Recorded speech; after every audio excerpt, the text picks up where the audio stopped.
Bienvenidos a Ciencia 360, el programa que toma en serio tus preguntas acerca de ciencia y teología, viendo todos los ángulos acerca de la misma. En esta ocasión estaremos hablando acerca de un descubrimiento que se ha hecho y ha sacudido a la comunidad científica. Se trata del bosón de Higgs y hemos traído precisamente a un químico, el profesor Fernando Dávila, para hablarnos acerca de esta partícula. Profesor, bienvenido. Muchas gracias, Efraín, por invitarme a este programa. La vamos a pasar muy bien y vamos a aprender muchas cosas acerca de esta partícula interesante. Indudablemente, porque al hablar acerca de esta partícula y este descubrimiento, vemos que algunas personas lo han interpretado como la evidencia de la no existencia de Dios. Vemos implicaciones sociales, culturales y científicas. Y yo quiero que nos expliques un poco más acerca de esta partícula y lo que es el bosón de Higgs. El bosón de Higgs es una partícula subatómica que inicialmente pues, se conoce con este nombre, bosón de Higgs. Sin embargo, su nombre ha evolucionado un poco y le conocen comúnmente como la partícula de Dios, dándole unas implicaciones místicas al descubrimiento de esta partícula. Y vamos a ver eventualmente que no necesariamente podemos hacer una cosa tal. Y es una de las muchas partículas subatómicas que existen. Así que ¿Y por qué se le llama? ¿Por qué se llama bosón de Higgs? Bueno, por un doctor, Peter Higgs, quien propuso la existencia de esta partícula para la década de los 60 y aparentemente se ha descubierto la partícula y precisamente el nombre obedece a este físico. Científico. Es correcto. Pero cuando tú hablas acerca de partículas subatómicas, realmente me sacude, porque cuando yo aprendí química, hablábamos de lo más pequeño, era los protones, neutrones y electrones.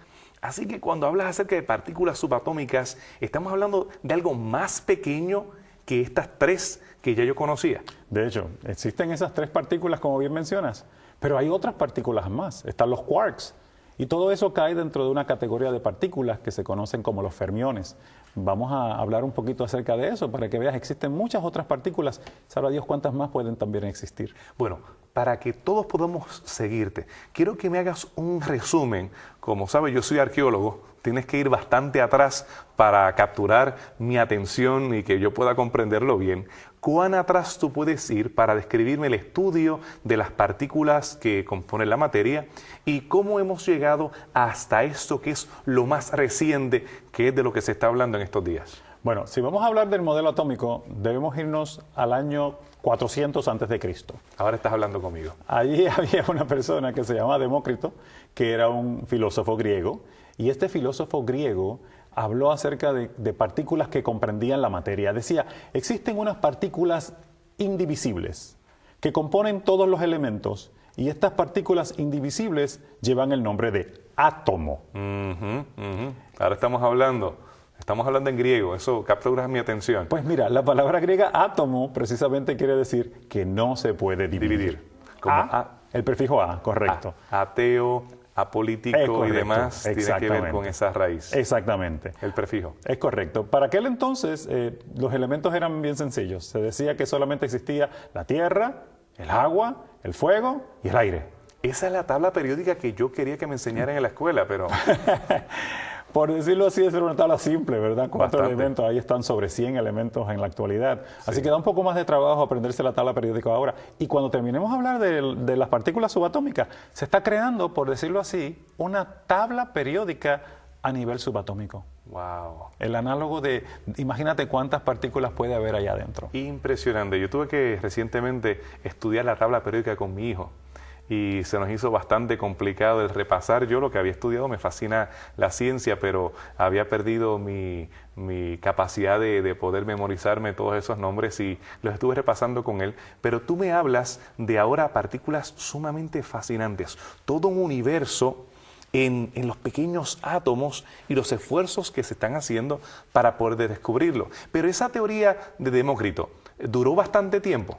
Algunas décadas. Porque luego vino otro filósofo griego, de los que a ti te gusta, fíjate, te voy a mencionar Aristóteles. ¿Lo conoces, verdad? Seguro que sí, mi amigo. Pues ese amigo tuyo tenía unas ideas preconcebidas en términos religiosos y dijo no. Para empezar, el término átomo no es correcto. Porque eso de que no se puede dividir. Y como él tenía un pensamiento religioso muy profundo, él decía, los dioses pueden dividir lo que ellos quieran.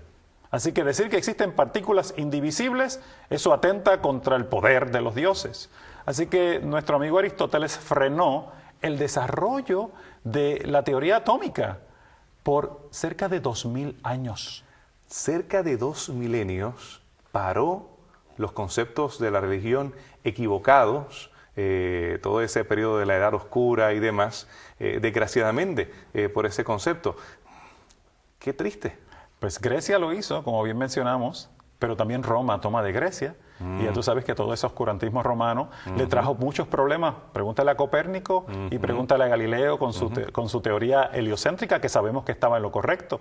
Porque antes se pensaba que la Tierra era el centro del universo. ¿Y todo esto por qué? Porque la religión decía que no, que era solamente... la Tierra el centro del universo, pero cuando se postuló que el Sol era el centro y que los planetas giraban en torno al Sol, entonces la religión levanta la mano, la Iglesia dice, la Iglesia de Roma dice, no, no es cierto, y detuvo y frenó la ciencia. Wow. ¿Y hasta qué punto? ¿Cuándo fue que realmente vemos que avanza más la ciencia y salimos de ese oscurantismo? Pues fíjate, como te mencioné, 2000 años más tarde. 2000 años más tarde, en 1803, nuevamente se retoma el concepto del átomo. Allí entra John Dalton y dice que existen unos átomos, eran unas esferas de acuerdo con su modelo. Esas esferas contenían la materia elemental y todos los elementos conocidos partían de esas partículas elementales que tampoco se pueden dividir, de ahí viene el término átomo. Y entonces comienza lo que se conoce como el desarrollo de la teoría atómica moderna.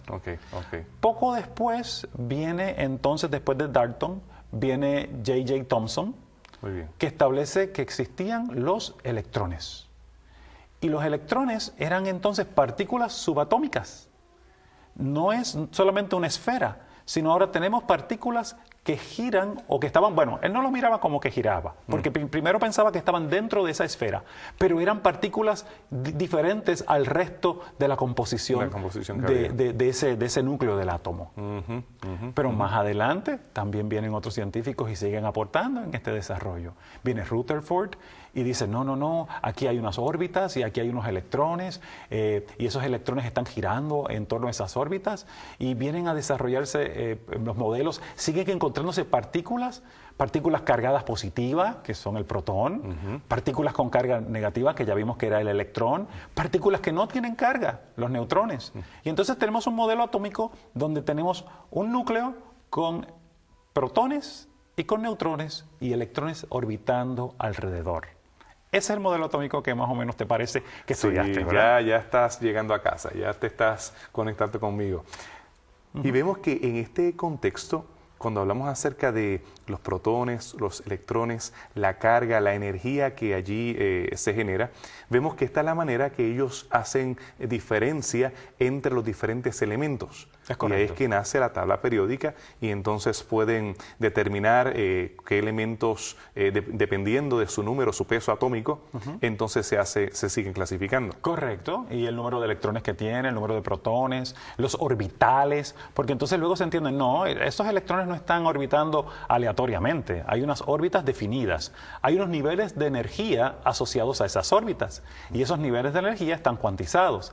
Y de allí viene una nueva forma de ver el universo que nosotros conocemos como mecánica cuántica. Porque en la mecánica clásica nos explica el movimiento de las partículas macroscópicas, como tú y yo nos movemos, cómo se mueven los automóviles, cómo se mueven los planetas. Pero ¿cómo se mueven las partículas subatómicas? Por unos carriles determinados, con unas propiedades determinadas. Eso es mecánica cuántica. Fueron muchos más los científicos que siguieron contribuyendo para poder entender así los átomos y las partículas subatómicas. Oh, Efraín, para la mitad del siglo XX fue increíble la cantidad de científicos que trabajaron en el desarrollo de esta teoría atómica. Para mencionarte algunos, Niels Bohr, que trabajó con los niveles de energía, Erwin Schrödinger, que propuso ecuaciones para determinar cómo eran los orbitales, Heisenberg, con el principio de la incertidumbre de Heisenberg, Chadwick, Wolfman, Pauling, bueno, fueron muchos, de hecho, y más recientemente, que aunque también más o menos para aquella época, estamos hablando de personas como Paul Dirac, que fue el arquitecto de la bomba nuclear. Se le conoce como el arquitecto, Enrico Fermi, que trabajó con Paul Dirac. Enrico Fermi se conoce como el arquitecto de la bomba nuclear. Y Paul Dirac trabajó de mano con él. Además vinieron luego Einstein y Nath Bose, o sea que conformaron una serie de mentes privilegiadas de aquella época que trabajaron en el desarrollo de esta teoría atómica. Indudablemente se aceleró el desarrollo del estudio de los átomos de una manera increíble, especialmente durante el siglo XX. Pero ¿qué acerca de esas partículas que tanto me han estado fascinando en base a esta plática contigo? Pues fíjate, estas partículas son muchas. Y tienen, bueno, son muchas, llevamos como 16, 17 si contamos el bosón de Higgs. Y básicamente están en dos grandes categorías. Los fermiones, precisamente en honor a Enrico Fermi, y de ahí viene el Fermi Lab, que es un laboratorio muy prestigioso en los Estados Unidos. Y Enrico Fermi con Paul Dirac desarrollaron una estadística de la matemática de cómo estas partículas se comportaban. Y a esas partículas se le conocen como fermiones. Allí tenemos, dentro de los fermiones, tenemos dos categorías grandes. Los bosones, perdón, los bosones son la otra categoría, que no lo olvide. Están los fermiones y están los bosones. Los bosones siguen la matemática de Bose y de Einstein. Pero dentro de los fermiones que te mencioné inicialmente, están los quarks. ¿Has escuchado hablar de los quarks? Sí, sí. Pero los quarks son esas partículas fundamentales que componen los protones y componen los neutrones. Y también están los leptones, que esa es la otra categoría dentro de los fermiones. Están los quarks y los leptones. El primer leptón en descubrirse fue el electrón, precisamente. ¿Pero qué me puedes decir más acerca de los bosones específicamente? Los bosones son partículas muy, muy interesantes. Los bosones tienen un número cuántico del spin, que esos son números que se utilizan para caracterizar, no voy a entrar en tanto detalle de qué es esto, pero tienen un spin entero, mientras que los fermiones tienen spines de un medio. Es un número cuántico que se utiliza para poner categoría de estas partículas.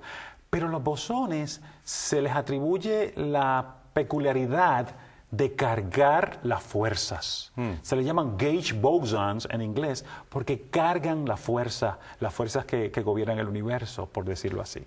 ¿Qué en cuanto al quinto bosón? ¿Y por qué se le puso nombre antes de ser descubierto? ¿Te llama la atención ese quinto bosón? Sí, me fascina.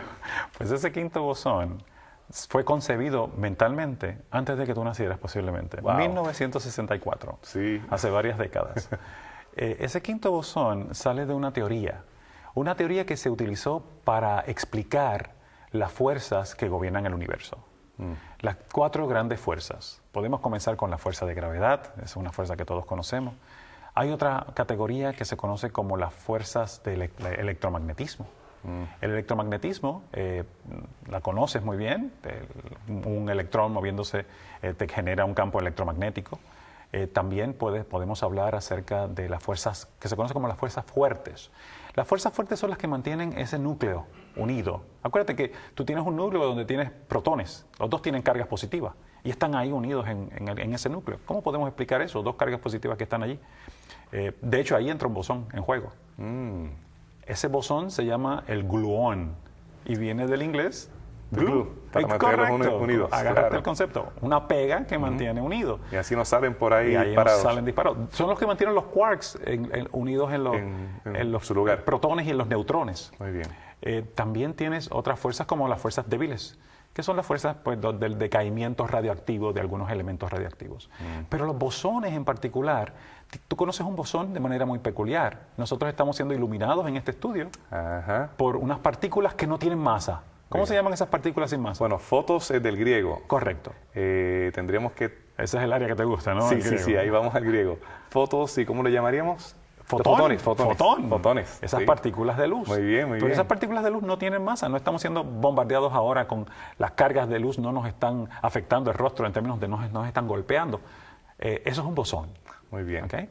El otro bosón, como te mencioné, el gluón. También existen los botones, bosón Z, bosón W, que se encarga de otro tipo de cargar otro tipo de fuerzas. ¿Pero qué tiene de especial específico el bosón de Higgs? Sí, picándote la curiosidad del bosón de Higgs.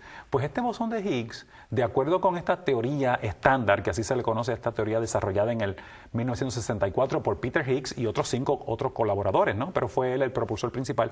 Él dijo, debe existir un bosón que crea un campo bosónico en donde las partículas sin masa pasan por este campo y adquieren masa. Mira a ver si te das cuenta de la implicación tan profunda de esto. Sí, porque estaría entonces, según como algunos producen luz, estamos produciendo masa. Correcto. Y algunos dirían, pues, hemos encontrado a Dios. Correcto. Acuérdate que Dios creó todo de la nada.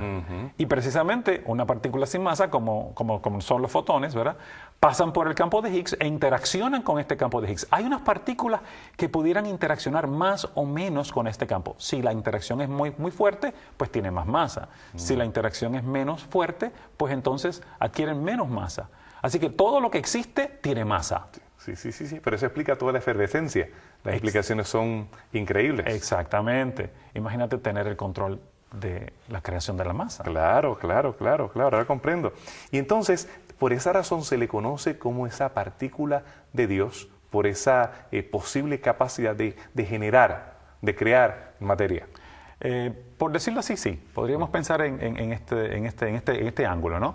Debemos recordar que inicialmente, pues, el hombre está partiendo de una teoría en donde hubo una gran explosión y con esa gran explosión se creó todo lo que existe, de acuerdo con la famosa teoría del Big Bang. Muy bien. Que en base a eso, todos los diferentes componentes de los del universo tuvieron su origen, de acuerdo a esta teoría. Correcto, ese es el punto central, ¿no? Entonces, cuando hablamos acerca de la capacidad de recrear esa explosión original, de tratar de hacer algún tipo de experimento que es el que precisamente ha causado tanta emoción y se ha invertido tanto dinero, ¿qué implicaciones tiene y cómo se logró llevar a cabo este experimento? Muy bien. Estás hablando acerca de este gran equipo que se construyó precisamente entre la frontera entre Francia y Suiza. Allí se encuentra un instituto que se conoce como el CERN, por sus siglas en francés. Es un instituto para el desarrollo de las ciencias nucleares. Este instituto, que fue concebido y fue construido hace varias décadas, para la década de los 90, principio de la década de los 90, concibe la idea de crear o de hacer un instrumento monumental para la detección de las partículas subatómicas, entre ellas el bosón de Higgs, que era básicamente... Una teoría hasta ese momento. Sí, era teoría. Llevaba 4 décadas y más de teoría, pero era necesario. La curiosidad científica iba creciendo, ¿no? Y había esa necesidad de saber si existía o no. Pero el CERN se tardó 20 años en construir un equipo para la detección de estas partículas. Y te voy a dar la clave. Mira, si nosotros queremos romper, digamos, un átomo, pues tenemos que usar un mecanismo especial para romper ese átomo. Imagina que queramos romper una piedra. Digamos, tengo una roca y quiero romper esa roca. Tengo que golpearla con fuerza para ver en cuántos pedazos se forman y de qué está compuesta la roca. Si yo tomase un martillo de vidrio para romper esa roca, ¿qué pasaría? Indudablemente lo destrozamos. Se destroza el martillo antes que la roca. Exactamente. Pues necesito algo tan fuerte como la roca. De hecho, si queremos cortar un diamante, ¿qué tenemos que utilizar? Diamante. Otro diamante para cortar el diamante. Exactamente. Si yo quiero romper un núcleo, si yo quiero romper un protón, ¿qué debo utilizar? Necesitas otro. Otro protón. Exactamente. Pues precisamente el CERN invierte una millonada, ¿sabes? 10.000 millones de dólares aproximadamente para construir un equipo capaz de romper los protones y ver las partículas que se forman de allí. Un martillo de protones. Un martillo de protones, por decirlo así. Es un acelerador de partículas, por las siglas en inglés LHC, Large Hadron Collider, donde colisionan los hadrones, que es el nombre científico más propio para el protón, que es un tipo de hadrón. Pero me imagino que no sería fácil construir este tipo de maquinaria para poder llevar a cabo este experimento. Si quieres, te voy a dar unos detalles de este tipo de maquinaria que te van a dejar perplejo. Mira, esta maquinaria, como te mencioné, se invirtieron 10.000 millones de dólares. 10.000 millones, o sea, 10 billones. Está entre la frontera de Francia y de Suiza. Este equipo tiene una órbita, porque vamos a mirarlo de manera sencilla. Tienes unos protones orbitando en una dirección, tienes protones orbitando en otra dirección, en dirección contraria, unos a favor de las manecillas del reloj y otros en contra, a la velocidad de la luz. Cada uno de ellos en carriles. Pero luego entonces desvías y los haces chocar como si estuvieras chocando dos trenes de frente. Wow. A la velocidad de la luz, colisionando de frente. Impresionante. Rompe eso de una manera tremenda. Ahora, ese equipo tiene 27 kilómetros de circunferencia. ¿Te imaginas cuán grande es el equipo? No, ver eso desde el aire, me imagino que sería impresionante. Los visuales, poder ver el diámetro, aérea, sí, la toma aérea. Sí, te toma parte de esa frontera, una frontera muy bonita ya entre Suiza y Francia, un lugar privilegiado. Pintoresco. Fue construido 100 metros de profundidad, o sea, esto no está por encima, esto no está orbitando por encima. Pasa a través de condados, de condados y comunidades, o sea, que uno puede tener una edificación y por allá abajo está pasando ese colisionador de partículas. La energía que se genera, increíble. Bueno, para que tengas una idea, para el mantenimiento de este equipo se invierten aproximadamente $1 billón al año. Wow. La factura de energía eléctrica, normalmente en nuestras casas, ¿cuánto pagamos mensual de factura?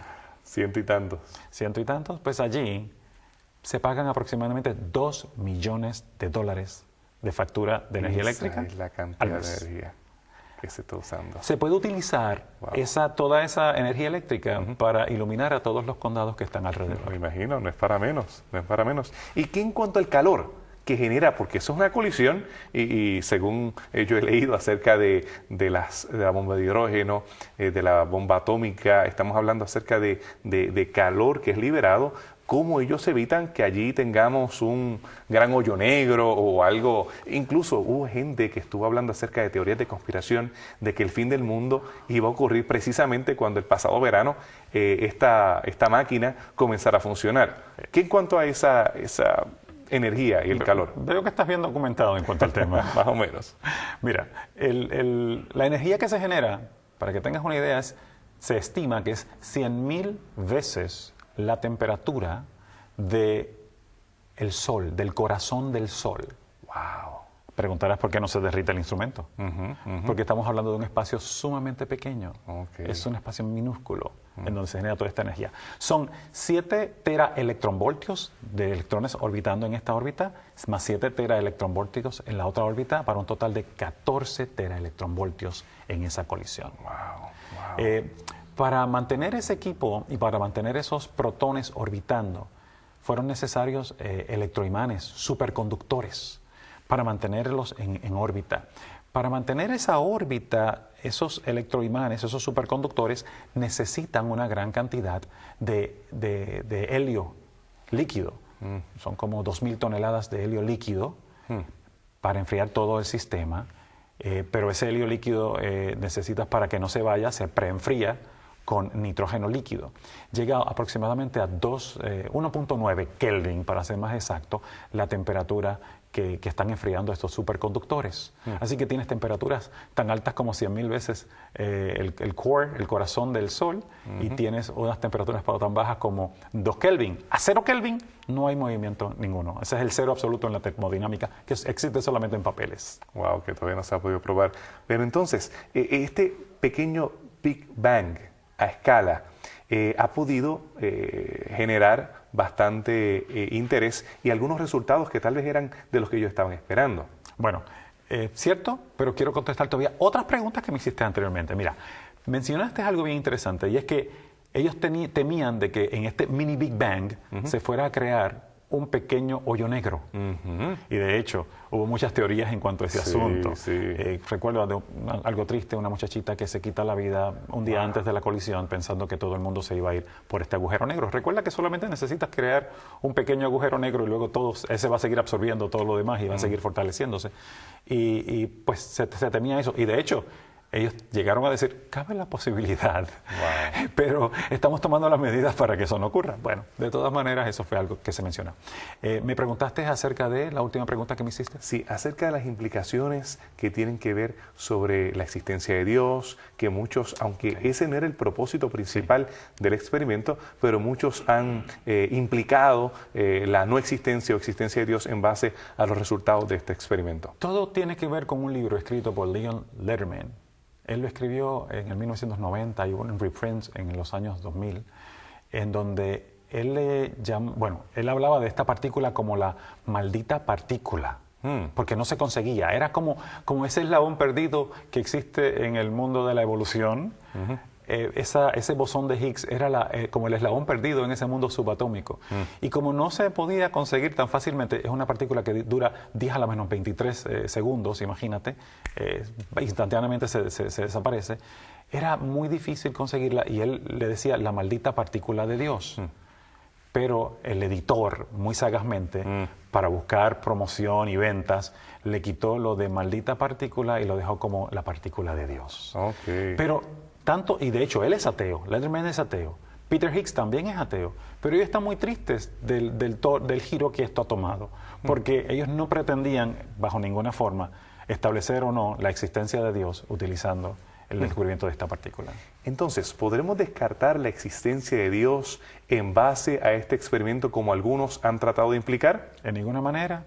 El hecho de que conozcamos mejor las cosas que nos rodean, que conozcamos mejor el universo, no quiere decir que tengamos que descartar al creador, no solamente del bosón de Higgs, sino el creador de todas las partículas. Entonces, podemos nosotros fascinarnos, porque por lo menos a mí me ha llamado la atención.